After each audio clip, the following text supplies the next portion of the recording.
Go on with it, but go on with it. Blessings all for my life, man.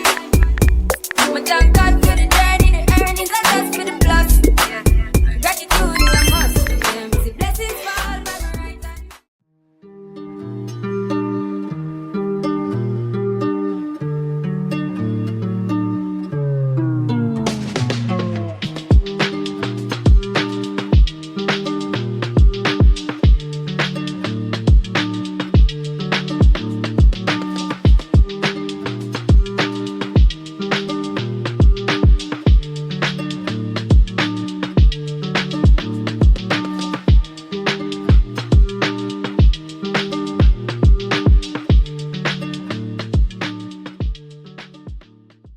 Hi guys, it's your favorite mystic, the Siren says, and welcome back to my commentary Chanel, where we speak about movie, TV, and soon to come, right now, books, and everything that I like, dislike, and the good, the bad, the ugly, and everything all throughout and in between those frames of media. Disclaimer, this is not a video essay channel. I'm trying to get better with my editing, but right now we're talking about thoughts, opinions, we're sitting down, we're chatting about our favorite media, alright? Today is going to be a great day. It's going to be the start of a series.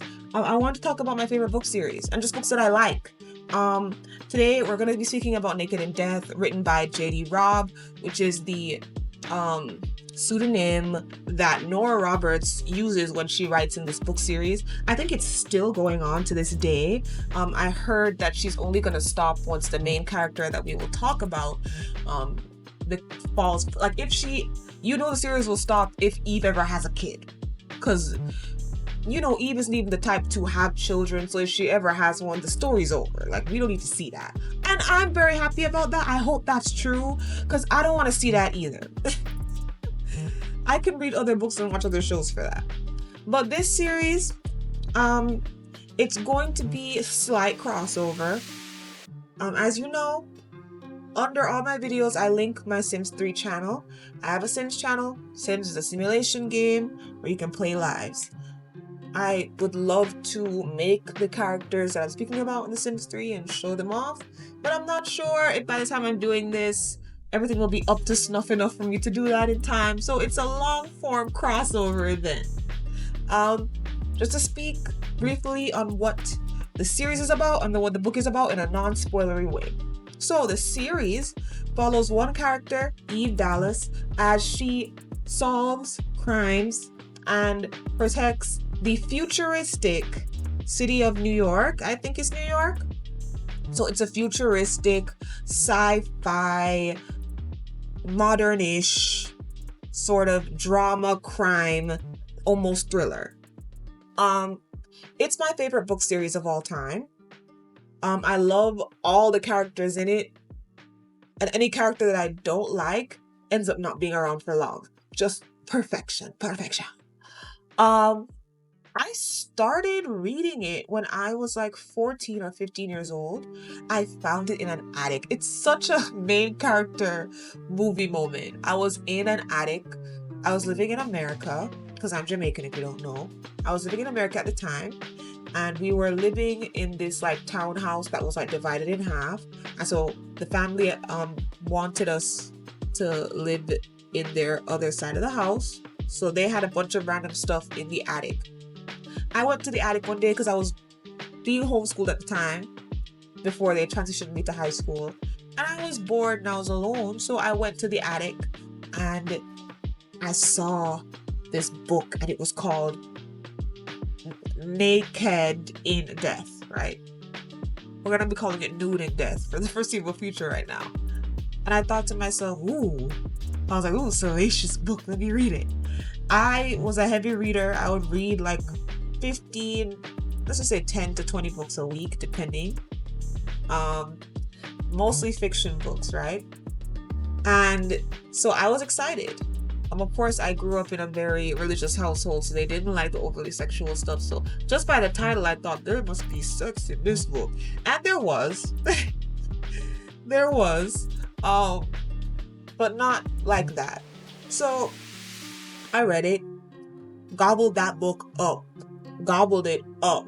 And when we moved back to Jamaica, I was even able to find some of the connecting books at a random library in my town. Not all the books, obviously, but like the next 2 to 3, 4 books, I think, up to 4, the next 4 books in the series. And I was just so excited. So I had Nude in Death on my person, the physical copy, and it was such an interesting story. I wanted to know how it ended. So I'm going to tell you guys a non-spoiler version of what's going on, and then afterwards I'm going to talk about the story. Okay? So, story follows Eve, as we said before. This first case is her trying to find this serial unaliver that deletes Homo sapiens of the female anatomy. She's trying to figure out who's doing it. And it's an SVU type crime. Law and Order SVU type of crime. So you know he actually a boo-boos then. And if you don't know what a boo-boo means, ABUSE, don't forget it. Okay? So he actually a boo-boos women and then deletes them. And I thought the story was so interesting. They dive deep into the futuristic world, the police precinct. Oh, I'm so sorry. Trigger warning. If you don't like cops and you're someone who cares about propaganda and those type of stuff, you might not like this book. I think it's so good that it sort of pushes through that. You know, some people who don't like cops still like Law and Order. I think it's kind of like that in my opinion. Kind of, because it's definitely different from Law and Order, but in terms of like the writing is so good that you don't care. But I don't want to be insensitive. It's about a cop, so you don't like cops. I have other books that I can tell you about later on. So she catches the case. She's already a detective, a lieutenant. She has issues going on through because it's a high profile case. One of the first people to be unalived is the daughter of a senator. So, you know, that ties her up. And if you watch Law and Order, you know the red tape and the legalese and all of that. So, as we are trying to figure out, you know, us along with Eve are trying to pinpoint who's doing it, we get suspects. And then we meet somebody who becomes important. I'll leave it at that. And causes conflict to us, the reader, and to Eve.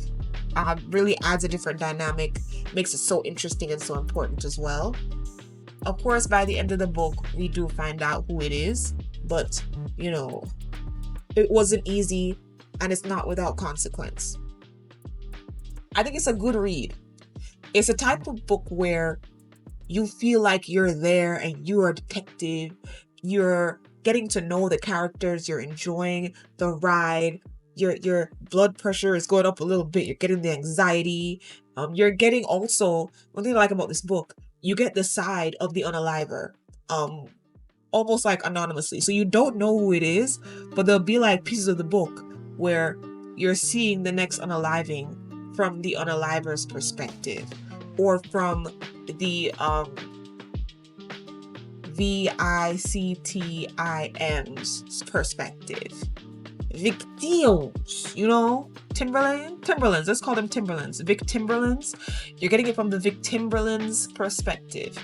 And you almost get like a middle ground where you get to see it. So like, let's say for example, you'll see the book say, knocked on the door was opened.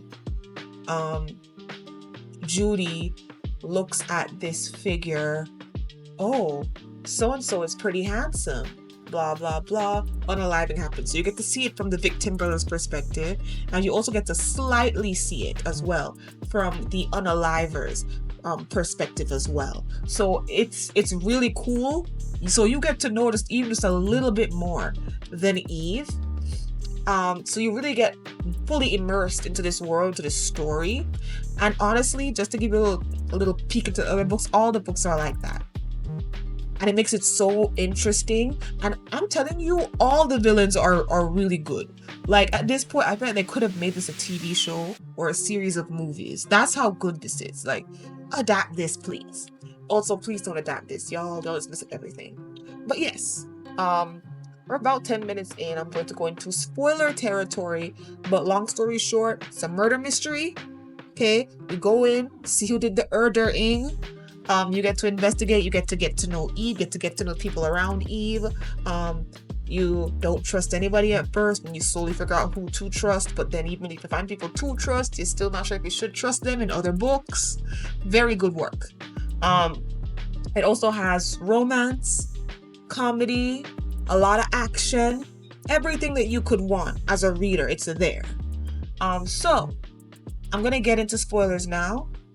Goodbye for those who don't want spoilers and want to read. To find where to read it, it's on Amazon. If you're one of those that want to find it for the Jack Sparrow for $3.99, check online. You know, there have been said to be a bunch of PDFs out there, but I do not condone. Anyways, now, book starts off with the unaliving, all right, of the senator's granddaughter. And she is an escort, which is what they call the more high-end prostitutes. What I really liked about this book was how they framed the world based on the crimes. So, escorting, high-level prostituting is legal. The senator has conflictions because he's trying to make prostitution illegal again. He also wants to bring back water guns. Okay, let's just call them water guns. Nerfs. He wants to bring back nerfs because nerfs were abolished in the future, and they use like lasers and special technological stuff to take down bad guys now. They don't use nerfs. But you know, the senator is old and he is old-minded, so he's trying to bring that back.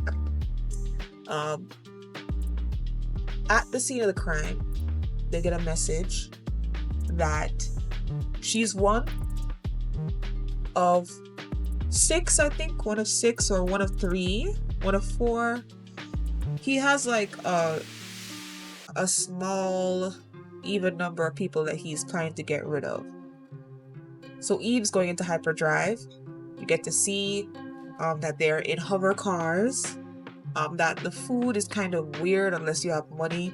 Only rich people have the food that we have now. So only rich people have steaks from real cows and chicken from real chickens and stuff like that. So apart from that, we have a lot of GMO and processed food in the future. It's really interesting, really fun. We go to Cop Central. You get to see one of Eve's mentors, the person who she used to be partners with, who was sort of left active duty and is kind of now in technological field. So he rides the desk most of the time, but you'll be seeing him a lot going further on in the series because, you know, we get a lot of the huge cases in each book. So sort of all hands on deck, so to speak. So the people who would normally ride the desk join us in the next book because it's a high profile case. We need all hands. We need all brilliant minds type of thing, right? I really enjoy him and the way that he is like a father figure to Eve. Just to give you some background on Eve, she is an orphan. I'm not going to spoil that because they sort of reveal more about her growing up, but she doesn't remember anything past the age of like 9 years old because she was just like found in some alley dirty and bloody. We can assume she was a boo-boo. That's all I'm gonna give y'all. But she doesn't remember anything. She doesn't remember her father or mother or anything. She doesn't remember. She gets flashes and she gets nightmares every single night because of that. But part of her doesn't want to remember. So this case hits hard to home because an SVU type of case, and that always hits hard. But also because it hits pieces of her childhood and how she was wronged. And I think it's interesting that we get to go into the mind of Eve and see things how she sees things. You get to see how she interacts with people. She saves this man's corner shop or bodega, who she normally goes to all the time, and puts her life at risk trying to help this random person while she's in the middle of a case. I think they definitely had to do a good job of showing her integrity. She has a best friend who we meet, who she actually did meet on the job. She locked her up for being a pickpocket and a scammer, and they became friends, and now she's on the up and up, and she's trying to do music and stuff. Mavis, that's her friend, Mavis.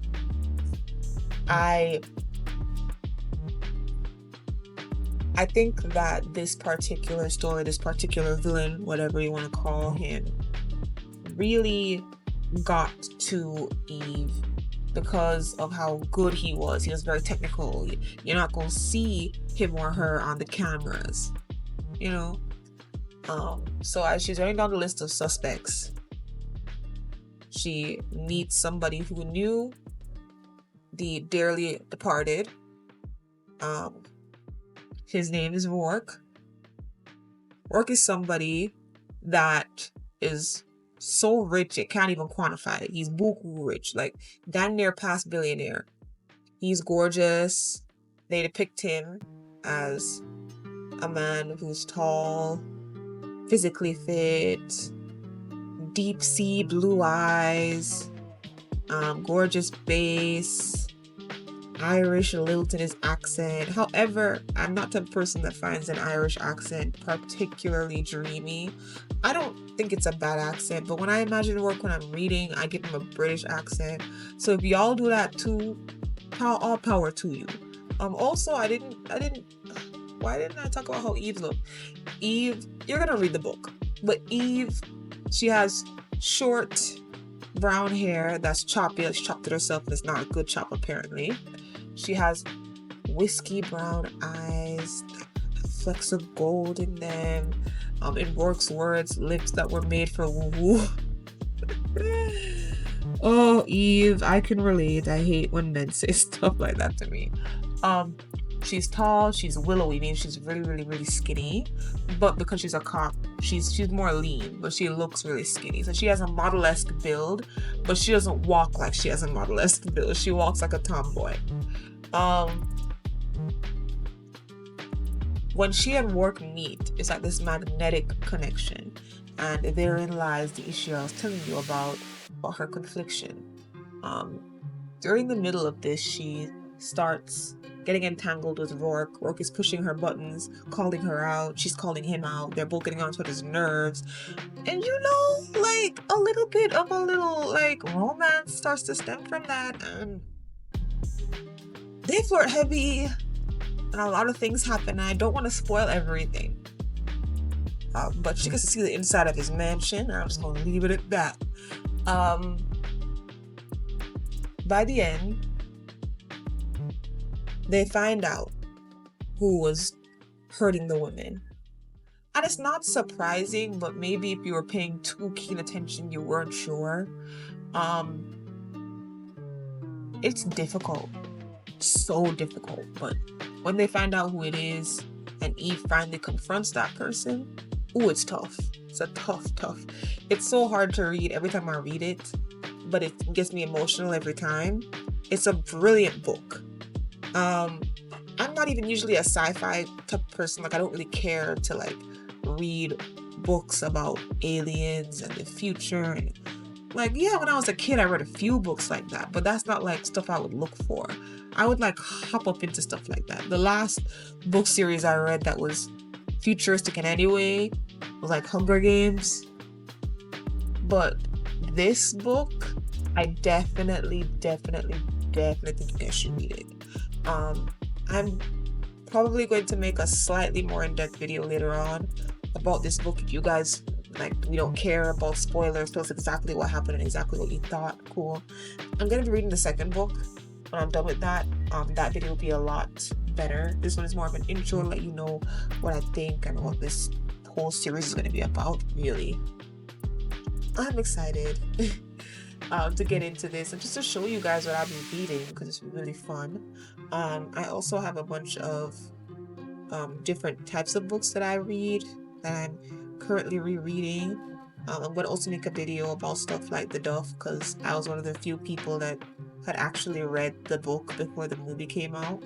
So I want to talk about those two things and how they differ and whatever. So yeah, um, it's a great series. You guys should definitely like. It's worth the money. Like if you were to pay money for it, like it's worth it.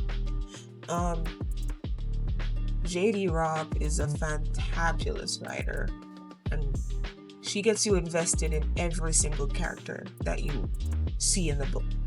If you know what book I'm talking about, don't do too much below in terms of spoilers. At least say spoiler and then press the space bar down a little bit, okay? Or just tell me what you liked or didn't like about the book if you've already read it. I'd love to hear that. Thank you guys so much for this. I really hope you guys enjoy because this is what I want to do on this channel as well as talk about TV shows. Thank you guys so much for watching, and goodbye, my civilians. Sue.